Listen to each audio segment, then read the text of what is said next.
Good day, grade 12 learners. Welcome to today's grade 12 literature study program in English FAL. My name is Karabo Sidey. This lesson is brought to you by Gauteng Department of Education in collaboration with Sibone Discovery Center and broadcast by Pagama Research and Development. Learners, we also have a WhatsApp interactive number which you can call us on or post your questions on. It is 064 748 8913. I repeat the number 064 748 8913.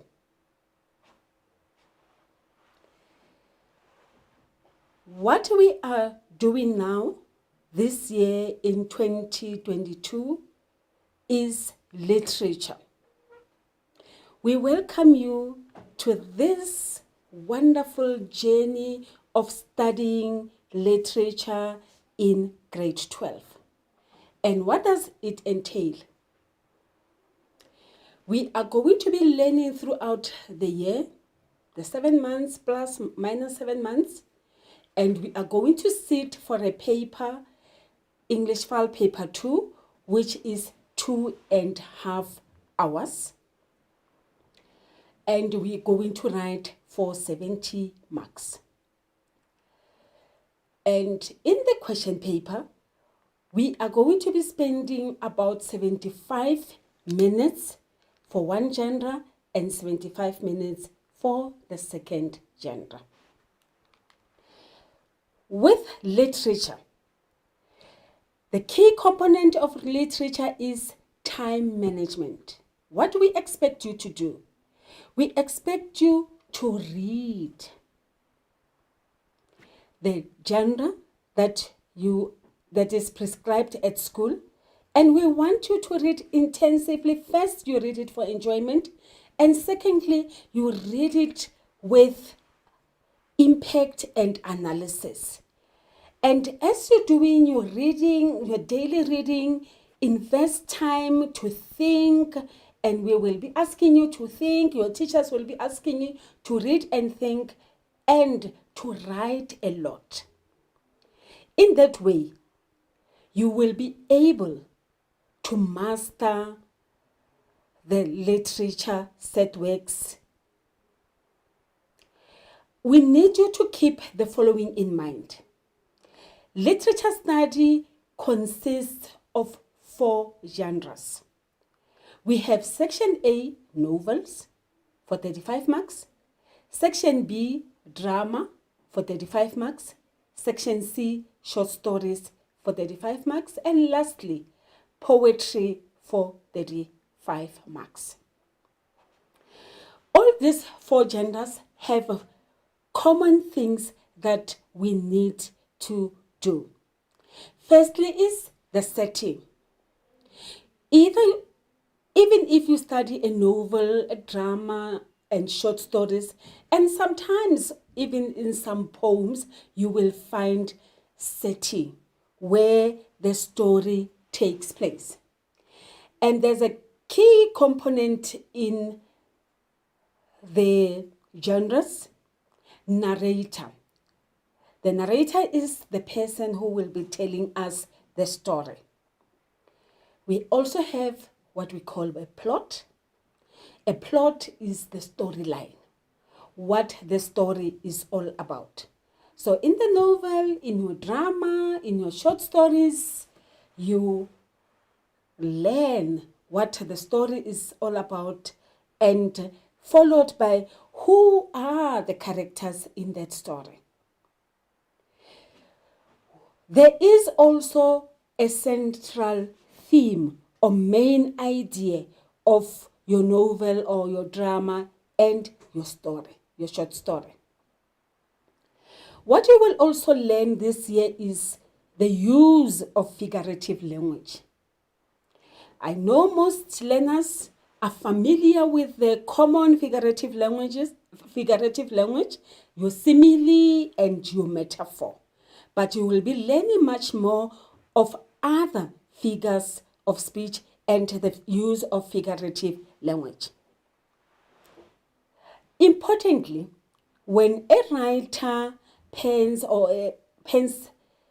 a novel or a drama, they have an idea, a conflict that we are going to follow that is prescribed in the genre. We're also going to learn about the tone, a tone of the whole story, and a tone given forth by characters.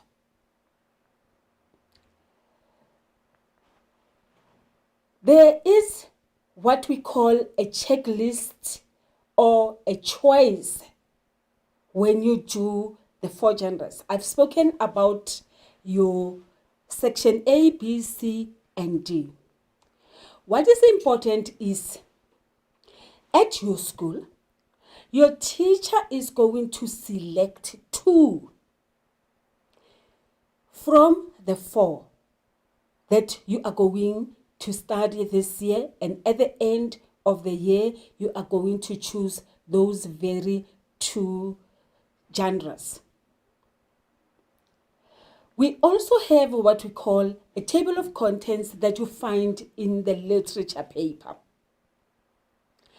Let me share with you the genres or the titles of the books that we are going to study in this year 2022. We have 2 novels. The novels are Cry the Beloved Country and A Strange Case of Dr. Jekyll and Mr. Hyde. You are not supposed to do the 2 novels. Your school must choose one if a novel is prescribed. Even at the end of the year when you write, you're only going to write on one. Section B is drama. Section B, drama, also there are 2 prescribed dramas. That is Macbeth and My Children, My Africa. If your school chooses to do a drama, you are not supposed to do Macbeth and My Children, but a choice of one. And as early as now, remember the question number.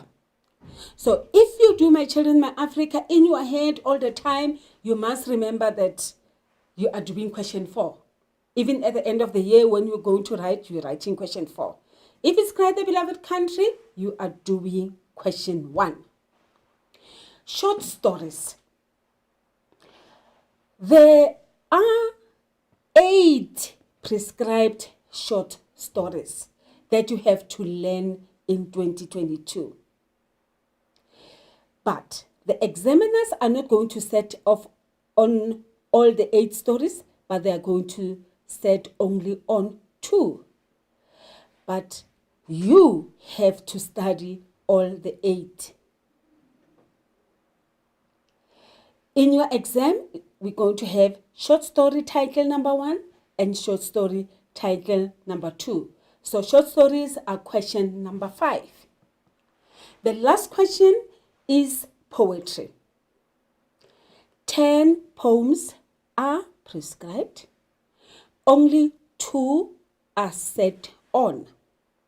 So you have to learn all the 10.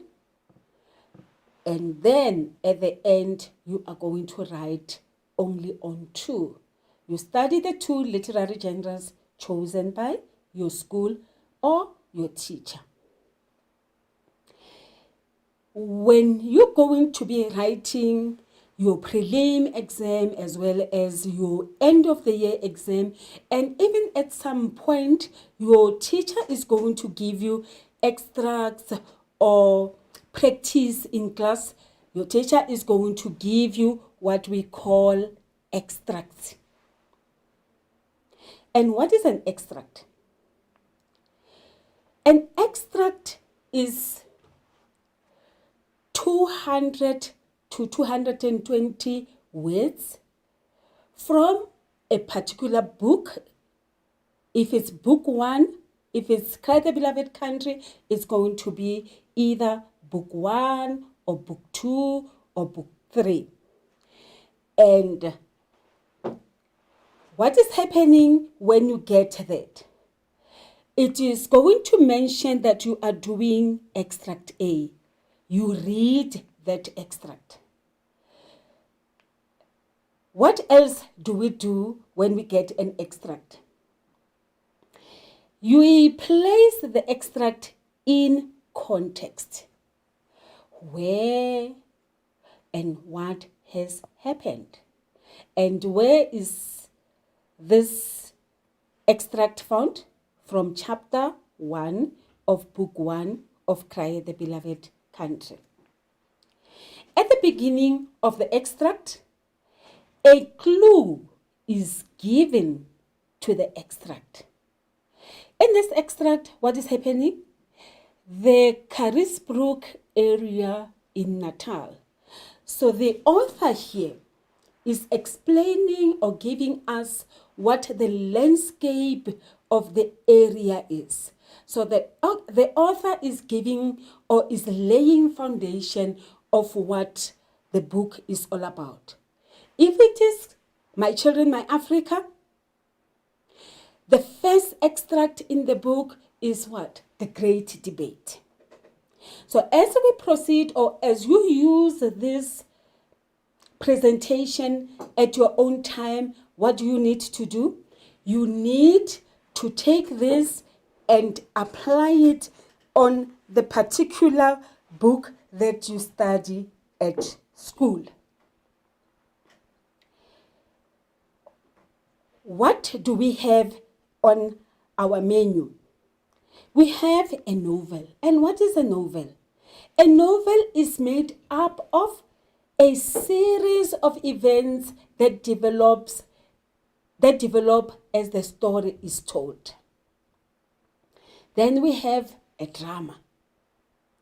What is a drama? A drama is supposed to be acted. It's a play. But now the play is put on a page to stage. So we can only imagine what was supposed to be acted in Macbeth, in My Children, My Africa. Short stories. In a novel, we have a build-up of one character who is the main character, but there are other minor characters and main characters that are in play. But with a short story, we normally have one major conflict and then one major character that the story is built on or built upon. In poetry, we have a selection of poems which has a shape and structure, sound and imagery. We are going to approach literature or a text like an iceberg. Normally an iceberg is found where? In an ocean. Where in an ocean? You know a mountain is a mountain, isn't it? People in Gauteng, we have lots and lots of mountains. But people who are in the coastal areas, they know a lot about the sea and they know a lot about the ocean. So, an iceberg is like a mountain which is found where? In the water or in the sea or in the ocean. Because there are vast amount of water surrounding that iceberg, the bottom part will be found in the water. We will only see this top part. And what is the top part? It is your level 1.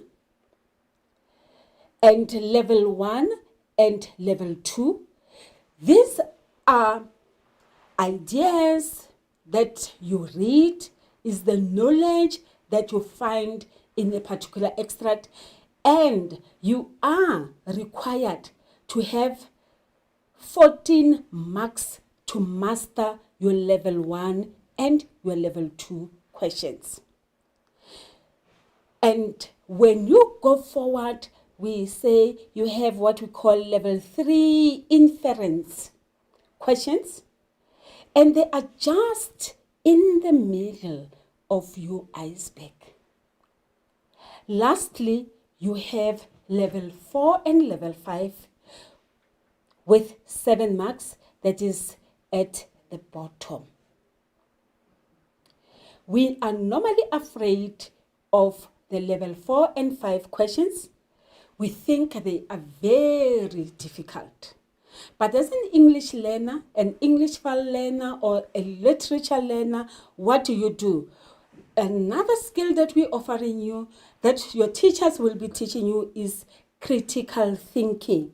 It is at this point of level 4 and 5 where you now need to apply critical thinking. We ask you of your opinion. What do you think? What is your opinion? And it can be difficult, isn't it? We are going now to deal with the first reading of the text, the level 1 questions. They are to do with what? The setting, the narrator, characters, conflict, and plot. We say these are easy questions or knowledge questions. And as you study your literature, remember also, because you are studying literature for exam, do not forget to enjoy the stories that you'll be reading.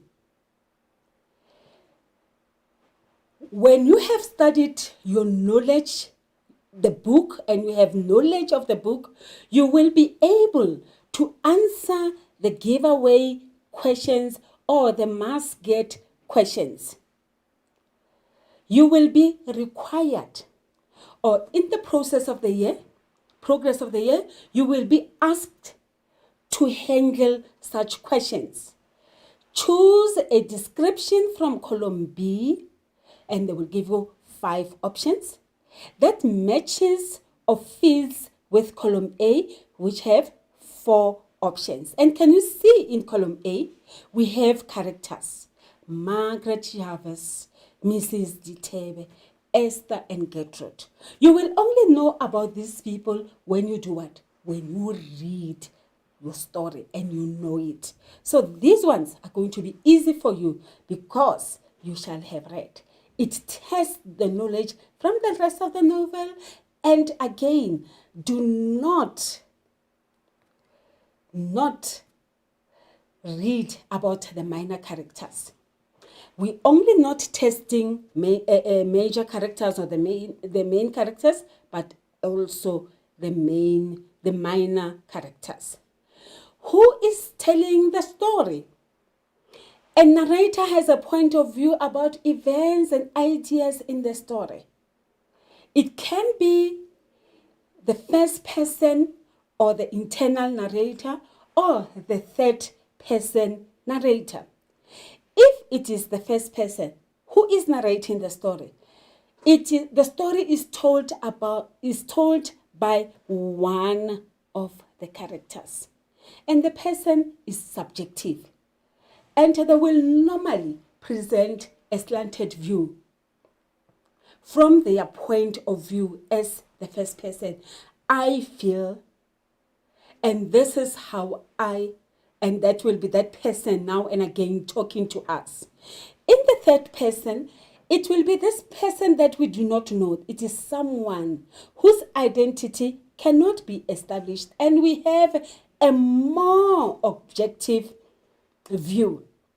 The person or the character will give us, or the narrator will give us a bird's eye view of what is happening in the book. Plot, it's a story or it's a narrative of events arranged in sequence. We call this freight tech. Where the story starts, it's an exposition. And as the story rises, the conflict intensifies. We have a rising action. The story develops. And at this point, at the peak now, we have a climax where the tension has built up. And then what happens after the tension is at the peak? Then we have a falling action. The conflict now decreases. And as the conflict decreases, we have a denouement here, which now signals the end of the story. As you study your literature this year, you will be familiar with all these aspects or criteria that I have listed. Okay, let us look at the storyline as given in our books. We have Cry the Beloved Country there. What is Cry the Beloved Country all about?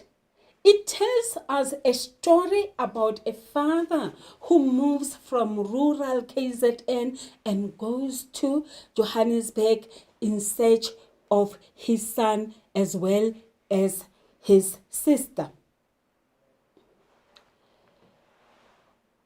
Our next novel is A Strange Case of Dr. Jekyll and Mr. Hyde. Can you see that green one? It's a narrative about the complexities of science and the duplicity of human nature. We have our Dr. Jekyll changing or transforming himself into Mr. Hyde. So we see the science coming into play. That's your strange case of Dr. Jekyll and Hyde. There we see a man holding up raising up his arm. That's it's my children, my Africa. It is the story about a teacher who has invested all his dreams on his young protege or young learner called Tammy. You will enjoy this story also. Those who love science fiction will enjoy Strange Case of Dr. Jekyll and Mr. Hyde. We also have another poem, another drama, Macbeth, the famous Shakespeare drama. Macbeth meets the witches, and what happens? They promise him to become a king. And he waits. He doesn't want to wait to become a king. He wants to kill. And to get power, he feels that this is the right way to go. So that is the plot of Macbeth. We have short stories. In the short stories called Changes, some of the short stories are sad, some are amusing, sometimes we feel triumphant, and they all speak with a human voice. Lastly, we have poetry, Voice of the Land. We have a collection of poems. All are very rich, and they range from poems from places and times, and they are all from established poets. When you start with any genre that you are going to read, the first thing that comes to mind is the setting. And what is the setting? It is the physical setting of a story or where the story is actually taking place. Setting doesn't only talk about the physical place, but it is also taking into consideration the time. It refers also to time. So we answer two questions on setting: the where and the when. Where and what has happened. That is your time and place. That is the when for time and place where. Very important. I'm going to give you examples of setting in different genres. Let's see Cry the Beloved Country. In Cry the Beloved Country, chapter 1, it takes place where? In the village of Ikopo, to Carisbrook in Natal. And what has happened in this chapter 1? When the narrator is describing the terrain or the landscape, talking about the rivers and the mountains and how humans or people are connected with the landscape and the land, which is also a very important theme in Cry the Beloved Country. You can also look at the title of the story, Country. So it is very imperative that we mention the landscape. In The Strange Case of Dr. Jekyll and Mr. Hyde, the first chapter, what do you read in the first chapter? It takes place where? In a street where Mr. Utterson and Enfield meet. What do? What is happening there? They are taking their regular Sunday stroll and they have a conversation. Coming to the dramas, checking on setting.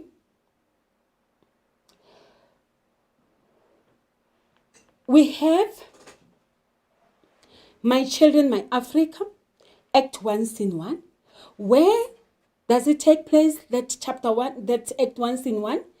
In a classroom at Zolile High School. During when? During the great debate between the Kamdebu and Zolile High School learners. People are excited. I hope you also engage in debates at school. Lastly, we have the setting of Macbeth. Where does it take place? It takes place in the castle.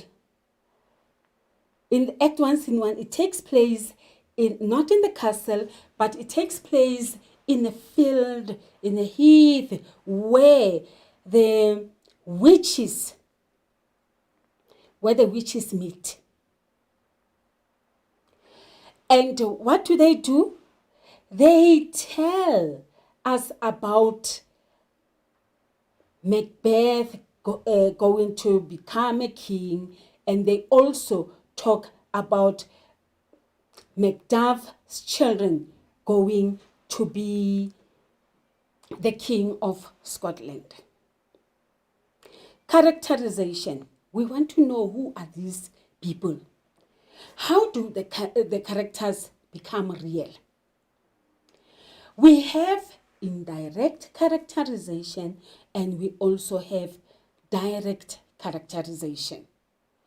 How do we know about characters? We check their actions, how they act, and we also check how they interact with other people or other characters, and also how they appear, their appearance, their words also, or dialogue, their thoughts, what they think and what they feel will tell us about indirect or direct characterization.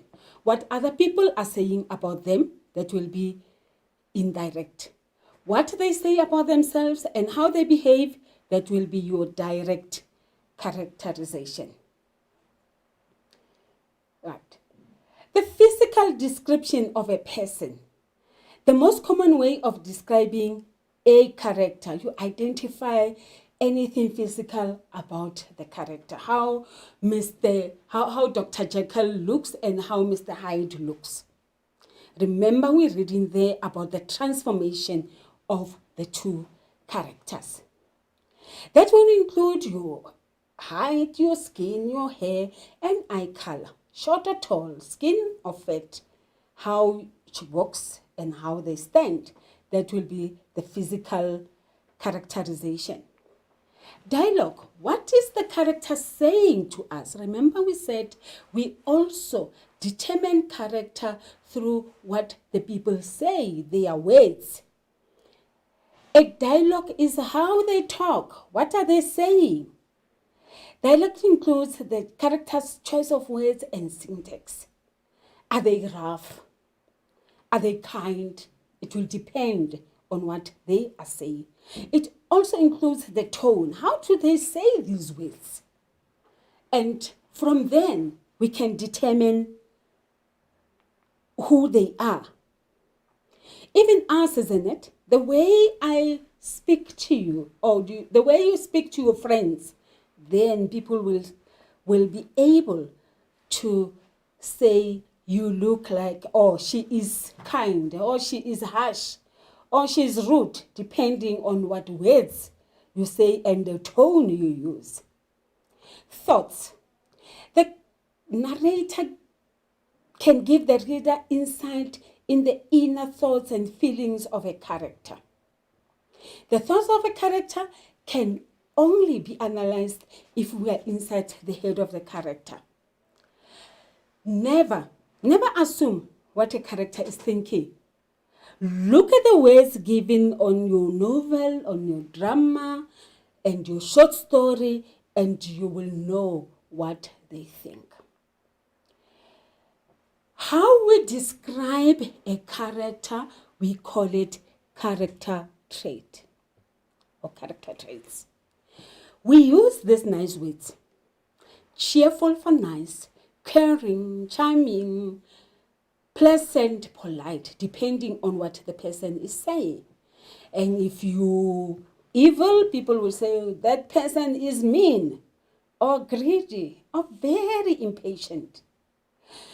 We all know that sometimes our vocabulary is very limited and we are only limited to a few words like nice, mean, sad, confident. But I want to encourage you learners that in this year, start learning different words or ways of saying nice or sad. It's not going to be sad.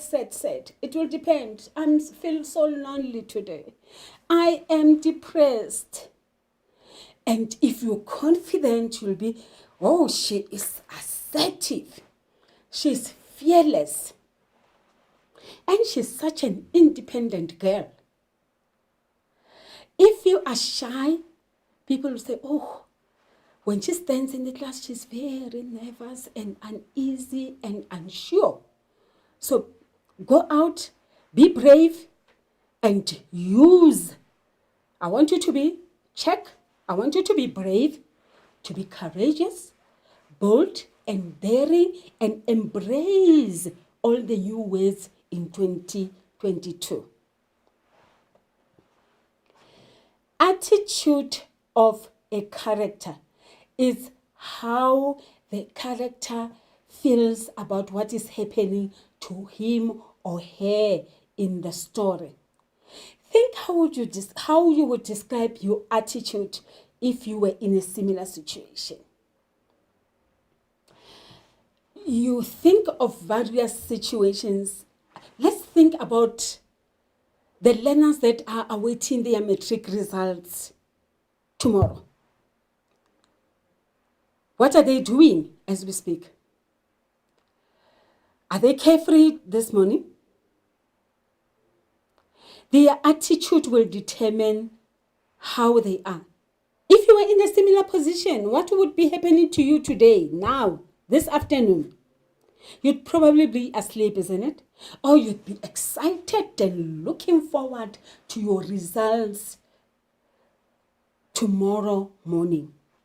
It will depend. Let us look at examples of a state of mind of a character. In My Children, My Africa, in the first chapter, Act 1, Scene 1, we read this with, Tammy stands up.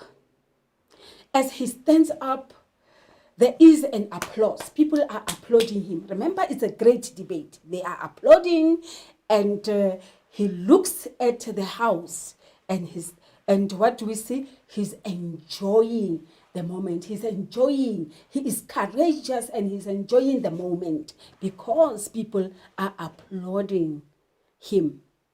So what do we say? A state of mind is the personal, emotional state.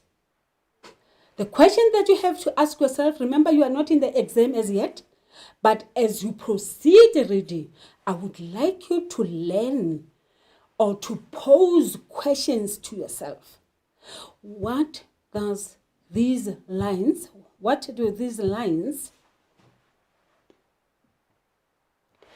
tell us about the state of mind of Tammy? And then we substantiate your answer. To substantiate is to give evidence to what you are saying or what your answer is. Tammy is at ease. He is confident. He's determined. Why is he like that? He is confident that he's going to win the debate, regardless of his outrageous statement. He made some outrageous statements there, saying women's place. In short, he says women's place is in the kitchen. So women's are the inferior people. The applause from his schoolmates gives him a false sense of achievement. He knows, he says, I've nailed the debate today. So as you read, kindly, please make sure that you make value judgments, you ask yourself questions, and you answer those questions. Don't just read for enjoyment. Read for enjoyment, read for the knowledge, and then get into grips with what? With analysis of the literature. Reactions of other people.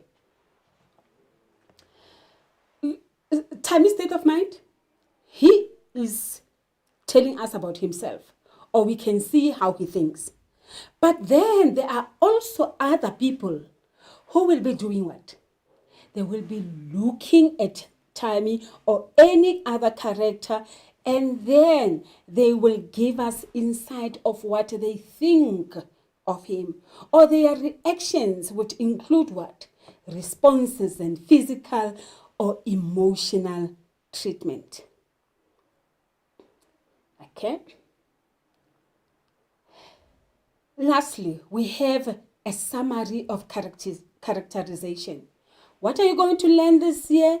The physical description of a character, the dialogue, meaning the words that they are going to say, the attitude, what they think or what they say, actions, what are they doing, thoughts, what is in their mind, and reactions of others, that is, what other people are saying about them. So check on this as you read your novel or your drama or your short story. Check on the following items or criteria that we used for characterization. Let me give you now examples of character questions. a character trait in My Children, My Africa. Please, I'm using My Children, My Africa, but I would like you to use your other genders, how this fits in with your particular set work. Mr. M says, come to order. And then he grabs the school bell and rings it violently. It works. There's silence. What does this extract reveal about the character of Mr. M? Substantiate your answer. Mr. M, remember what he said? Let's look at the words. Come to order. It is in a class, isn't it? Learners are making noise, they are applauding, they are screaming, some perhaps are beating the desks. You know the excitement that you usually have in class when we debate, isn't it? Then Mr. M is firm, he's assertive, he instructs, he commands the learners to be silent, and then he reminds the learners on how to carry themselves during a debate. So we have used character traits there. He is firm, he's assertive. And we have given evidence from the book. He instructs or commands the learners to be silent during a debate. So you have your character trait as well as an example. Reactions to other people. Again, in My Children, My Africa. What happens there? They ask you, state one difference in the reaction of Tammy and Isabel to how women are supposed to be treated in the great debate. But look at the question closely.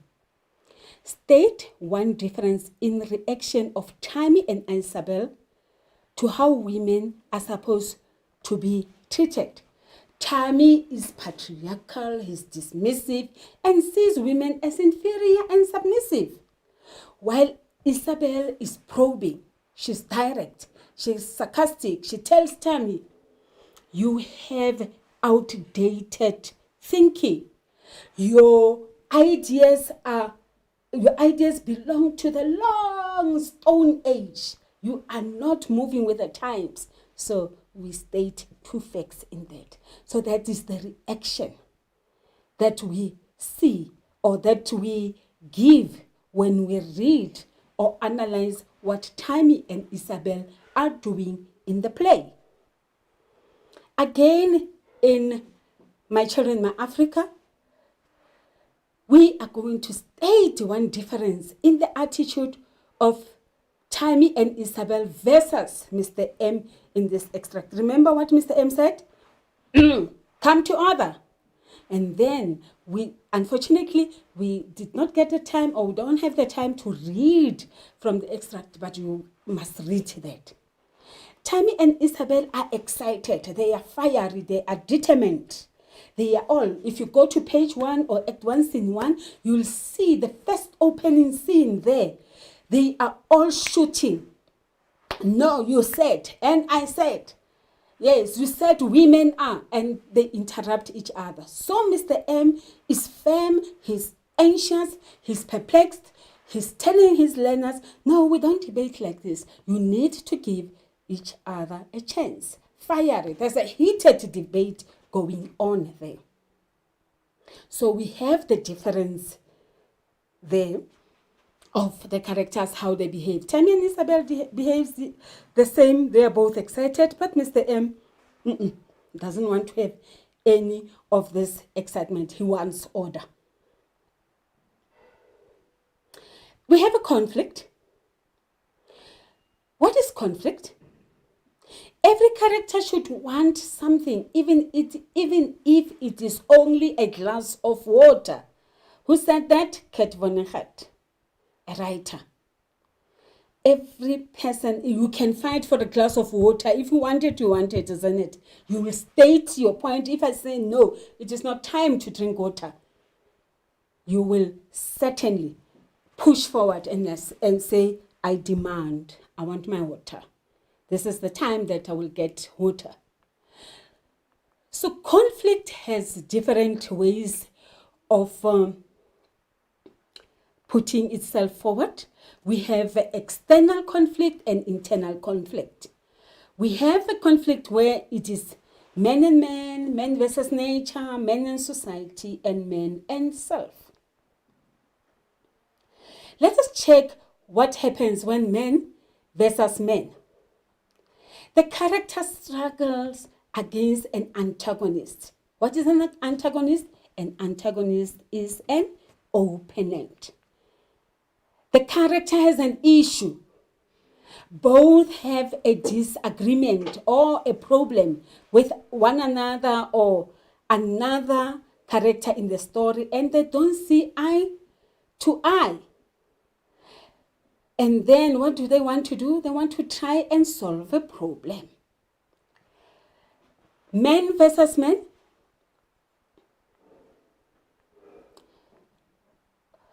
The example here, Mr. M and Tammy always, they have a conflict. And what is their conflict all about? Tammy sees education as oppressive and he wants freedom now. While on the other hand, Mr. M believes that education is the only key to freedom. So they don't see eye to eye. There's also man versus nature. This is apparent where? This is apparent when a character struggles with external forces. This is evident in strange case of Dr. Jekyll and Mr. Hyde. Dr. Jekyll uses potions to alter the natural course of nature, and then at the end, there are dire consequences. He cannot handle. He wants to go back to what he is, but Mr. Hyde has taken control of him. We have men, another conflict, men versus society, that is external forces. There's a struggle against society.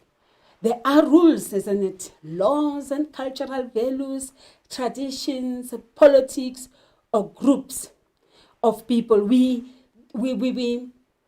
as a society, there are things that we believe in. In Cry the Beloved Country, what happens there? We have Absalom, who fights the justice system. He's killed a man, isn't it? Now he must stand trial. So at the end, what happens? Society conflict is resolved when Absalom is hanged. So it is man versus society. What happens when it is man versus self? You struggle between an idea. Should I or shouldn't I? This is evident. We call it internal conflict. This is evident in Macbeth. Macbeth was told that he's going to be king. And what happens to Macbeth? He is undecided. Do I have to kill Duncan, King Duncan, or should I wait for my time to become king? But at the end, he kills King Duncan and he sees power and he becomes the king. And that's not the end of his trouble. You will read on about that. Enjoy. Now, we are going to go for a break. And Renske will take over from here. Thank you.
Surprise, surprise, it's me again. Welcome back, learners. Reading on a deeper level. Remember the first level that we did was level 1, and it was mostly knowledge. You also have to know what we call figurative language and the tone. So we are moving with our iceberg, getting into the water now.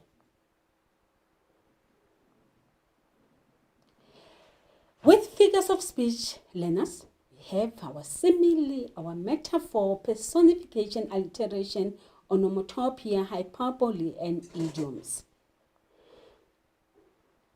And what are figures of speech used to?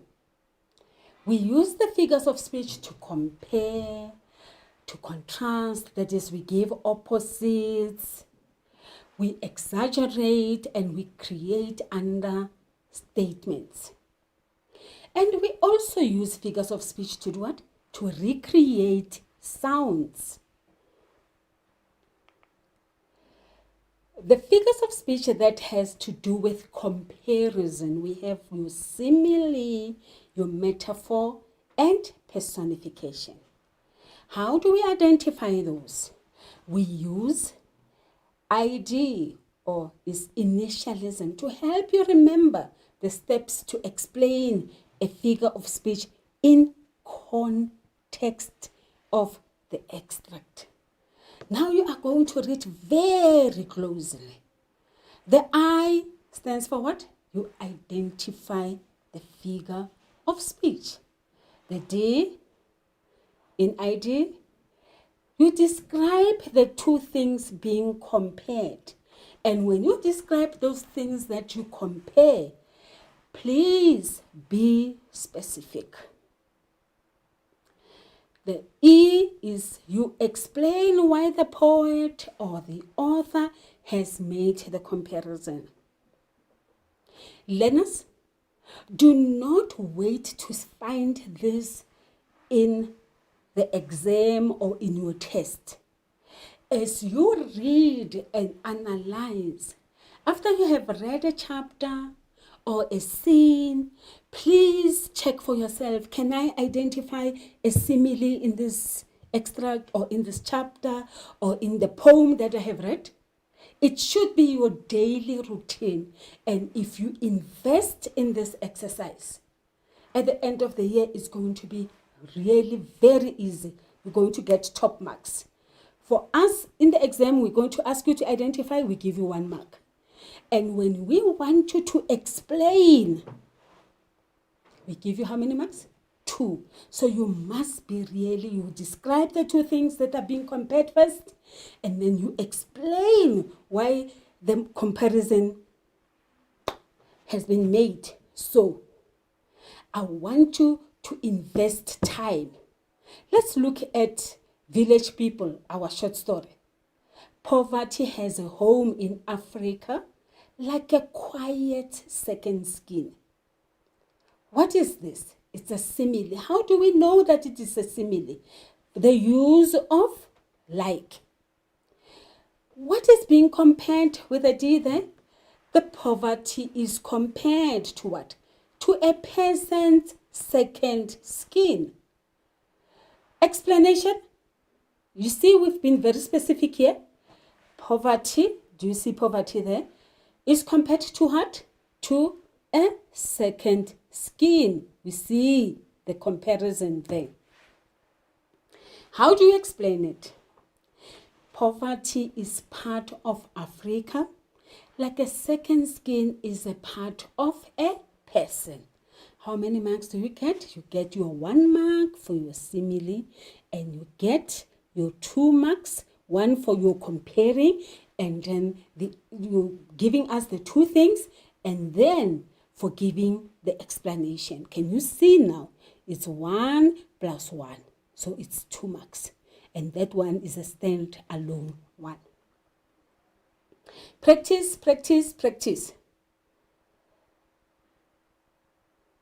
Furthermore, let's look at this one. In My Children, My Africa, I have got a zoo in here. A mad zoo of hungry animals. And the keeper is frightened. Who's saying this? Is Mr. M in My Children, My Africa. He has a zoo in his heart. Identify the figure of speech there. It's a metaphor.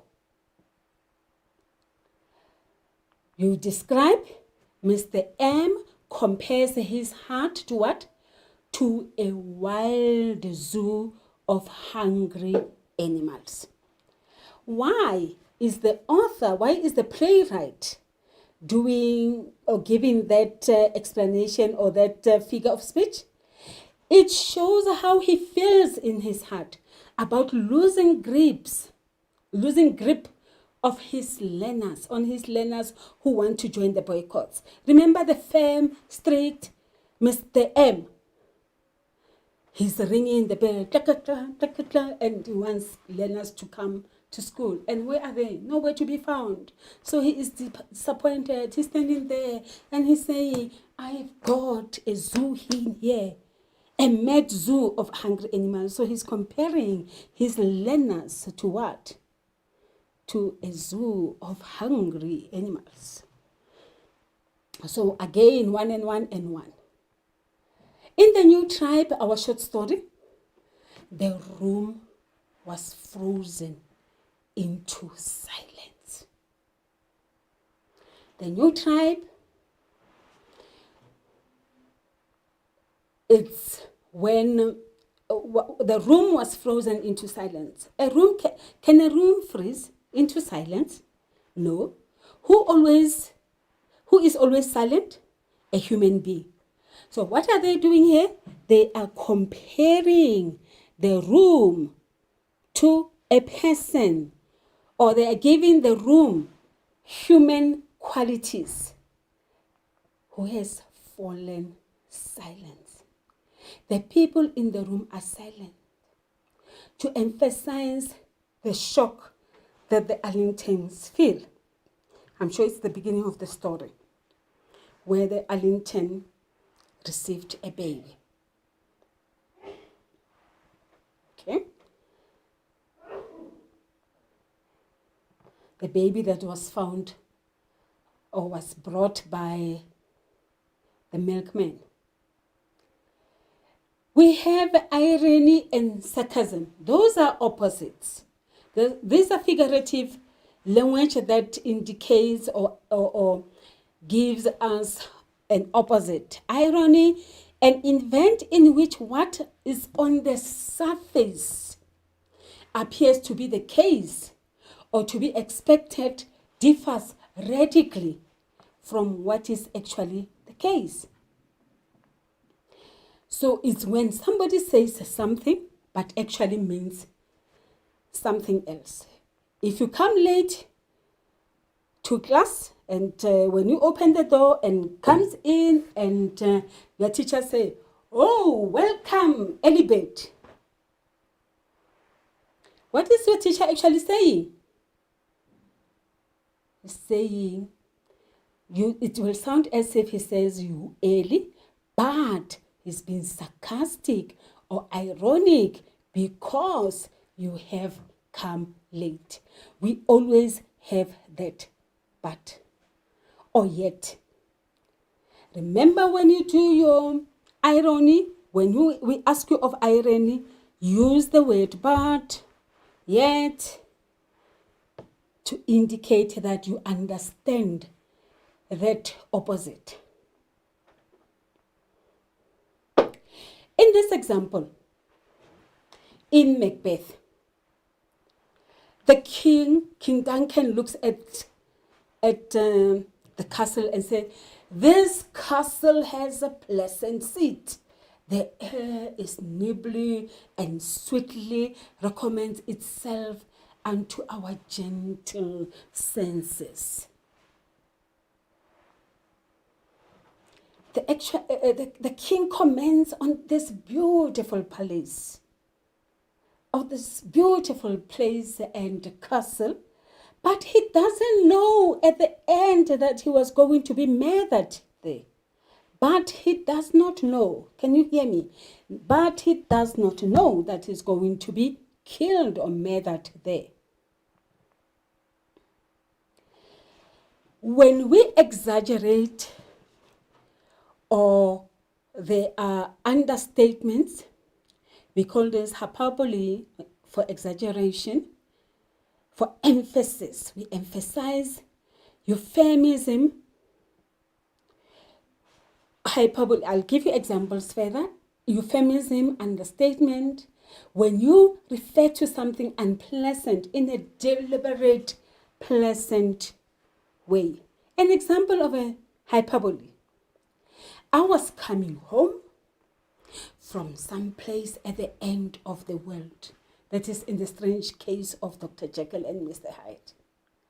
You're coming home, but where have you been? At the end of the world. Can you reach the end of the world? No, we can't see the end of the world. So what is he saying here? It is exaggerating to emphasize he came from a place very far away.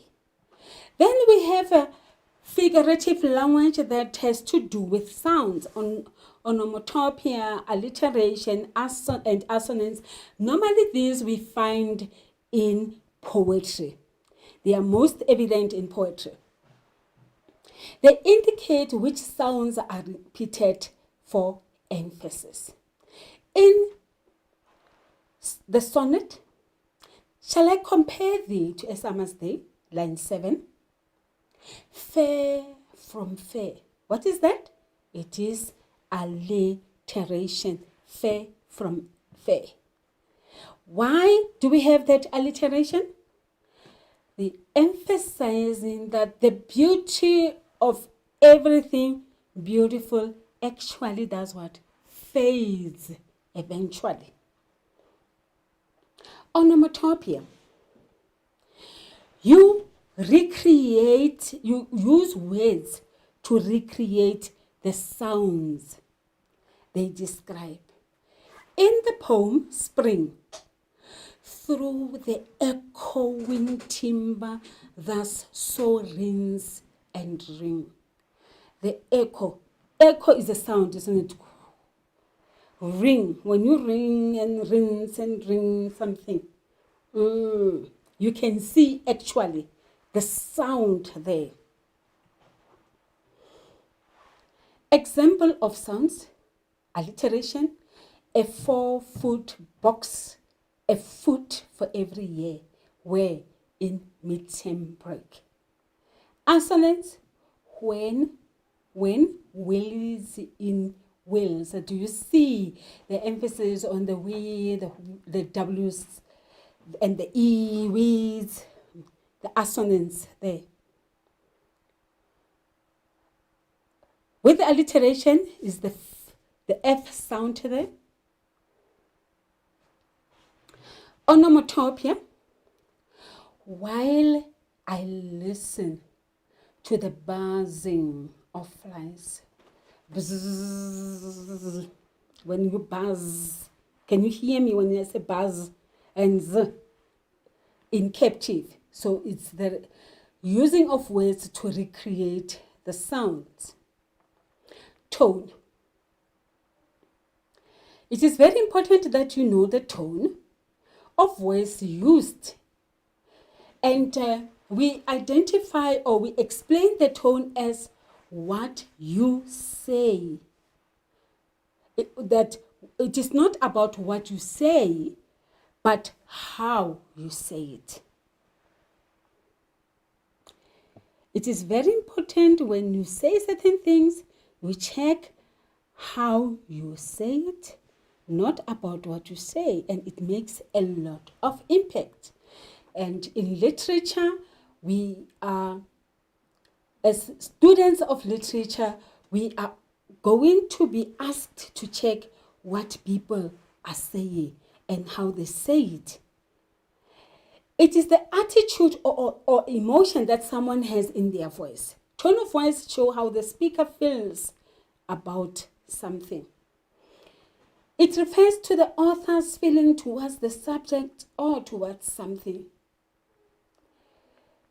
you will know what the author is implying by the words he uses. And that indicates on what?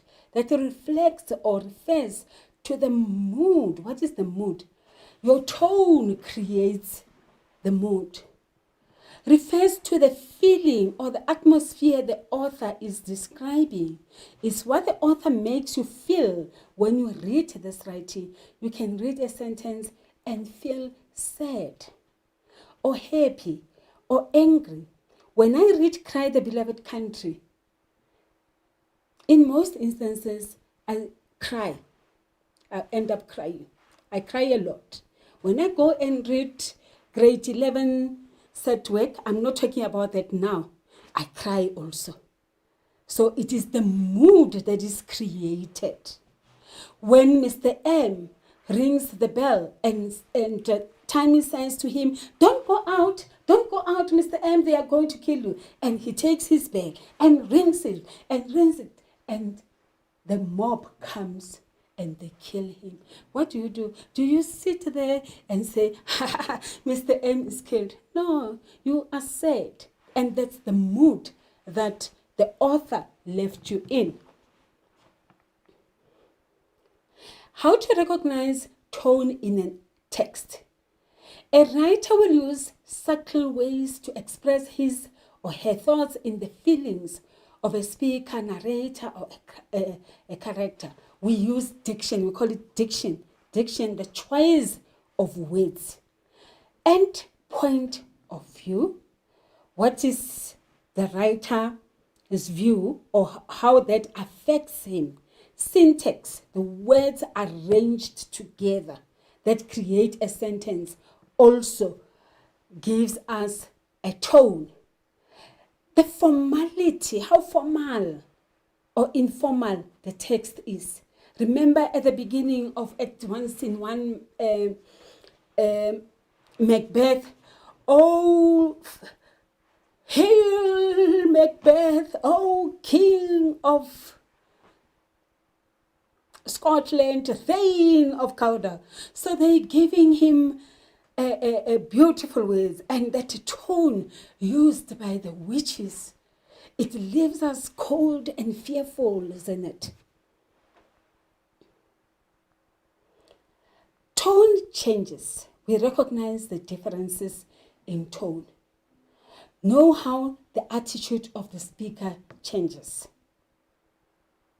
When you read Macbeth, you'll see the changes that is happening there.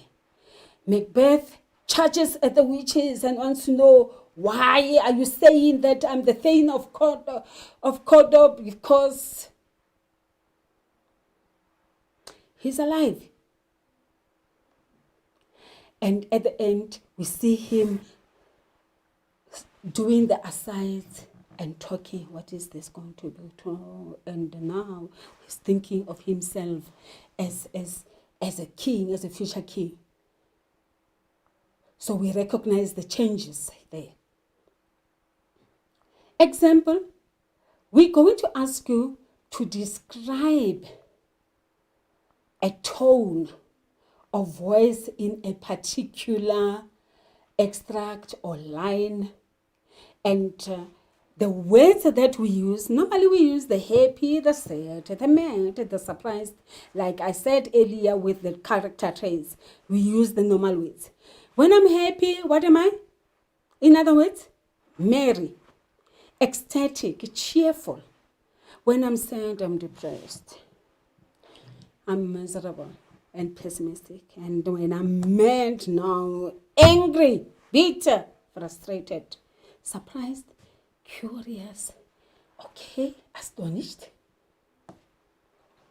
So we would like to challenge you to be curious and go experiment with different tone words that your teacher will give you.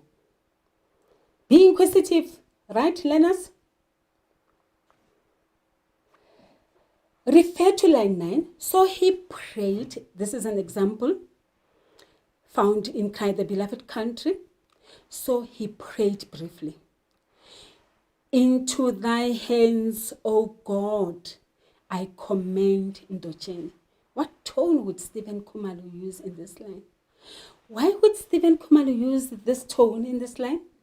He is depressed, he's in despair, he's anxious. Why is he doing that? He is depressed that Ntocheni is in trouble when he sees children dying of hunger.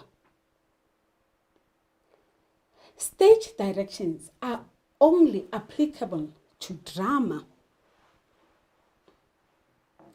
Remember, drama was supposed to be acted, but now we have put it on the page.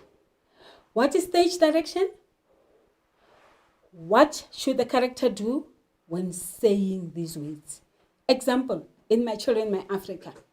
In line 2, Tammy says, the people. If you were the director of the play, what would you tell Tammy to do when saying these lines? And you must state 2 points. Tammy would stamp his feet, beat his chest with his hand, raise his fist in the air and say, the people. In Macbeth, same stage direction. He had none. His flight was madness. When our actions do not, our fears do make us traitors. In line 3 to 5, Lady Macduff says, he had none. His flight was madness. When our actions do not, our fears do make us traitors. If you were the director of the play, what would you tell Lady Macduff to do when saying these lines? The husband has run away, isn't it? What should she do? Shake her head. Point her finger at Ross and say, my husband leaving us was just pure madness. He must wave her hands wildly in the air and say, what shall I do now? When our actions do not, our fears do make us traitors. Whether he was afraid. If he was afraid, it makes him a traitor. I don't know. Learners, enjoy 2022. Be inquisitive. Read and think. And at the end of the year, after you have invested your time in the study of literature, you will be able to ace the paper. We are now going to go for a 2-minute break, and my co-presenter Renske will take you forward. Thank you.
Good afternoon, ladies and gentlemen.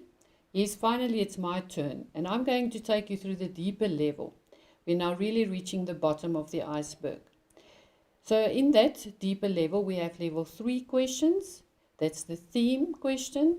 And we have our level 4 and 5 questions, which will be your own opinion questions. Now, an easy way for you to remember what does theme mean is to write the message, and then can you see there the first the and the ME makes theme.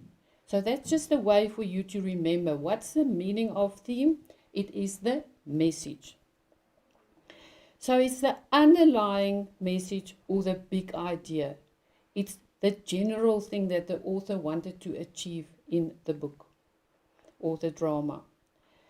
What critical belief about life does the author want to convey? Remember, authors don't just write stories because they think, maybe I need a little bit of money, maybe I must write a book. They have an idea, they are inspired. They often talk about the muse. Something inspires them and they want to share that love or that idea with you. So why does it matter? Because it's important for you to understand the reason behind his thinking. When you are asked to talk about the theme, it's better expressed in a statement rather than one word. So don't try to encapsulate it in one word only. You will have to explain it a bit. That's why it's a level 3 question, because it's where you have to think. You must make inference. You must make it your own. So how do you figure out the theme? First of all, look at the conflict. Karabo told you that in every genre that we do, there will be conflict. What causes the struggle? Who are fighting against each other? Look at the dialogue. What do the people talk about? What do they talk about behind the back of the main character, maybe? Study the characters. How do they change? Do they change at all? What is often mentioned? Because there will be if there's a theme, it will be mentioned more than once during the book or the novel. What is described in detail? So when we go to the message, it's the main subject that's being discussed or described in a piece of writing. The question will be in the exam, discuss a given theme. They will give you the theme in relation to either the passage or the book or the drama as a whole. Now, how should we answer questions, these questions that are at level 3 and 4 and 5? We call them thinking questions because the answers aren't obvious. Remember the Peel method? We've spoken about the Peel method. It is a guideline, especially for you to understand what is being said. P is for point. When you think about the theme, think about the point you want to make. Try to find an example. That's what the 1E means. The second E is that you must explain the example, because obviously the person who must read your answer doesn't necessarily understand what it is. And this will help you also to understand your example. And then it must be linked again to the point or the question. So please remember this little, it's not an acronym, it's more an initialism to help you remember. I call it the donkey bridge because when I've struggled to remember something, I make little notes for myself like this, just so that I remember something easily. Now let's look at a few examples of themes. One of the themes in Cry the Beloved Country is education. Discuss this theme. Now they can either say discuss this theme in relation to Mr. M or to Tommy or to Isabel and Tommy. Sorry, this is in Cry the Beloved Country. The theme, it shouldn't have been education. It should have been compassion. Then we give examples. Stephen Khumalo shows compassion. You see, there's the point towards the Jarvis family after his son murders Arthur. Or Mr. Miss Mango shows compassion towards Stephen, and we give an example by assisting him in Johannesburg. Or James shows compassion towards the Kumalus by blaming them for Arthur's death. Mrs. Letebi shows compassion when she accommodates Stephen and his family. And there you have explained the theme of compassion in Cry the Beloved Country, because you have given examples and you have explained it and you've linked it to the theme. In My Children, My Africa, one of the themes is violence. Discuss how this is relevant to Tommy and Mr. M. And then you must go follow the same pattern when you explain that. Let's look at it. You should include the following points. Tommy sees violence as a way to fight back against the oppressive apartheid system. Mr. M sees acts of violence as vandalism and lawlessness. He doesn't like it at all. Tommy thinks Mr. M is out of touch with reality and the feelings of black people. Mr. M believes that education and communication are constructive alternatives to revolution. So see, when we use the Peel method, we don't necessarily just follow that way of writing it down. We incorporate what we think about. What is the point I want to make? What example can I give? How can I explain it and link it in a clever way?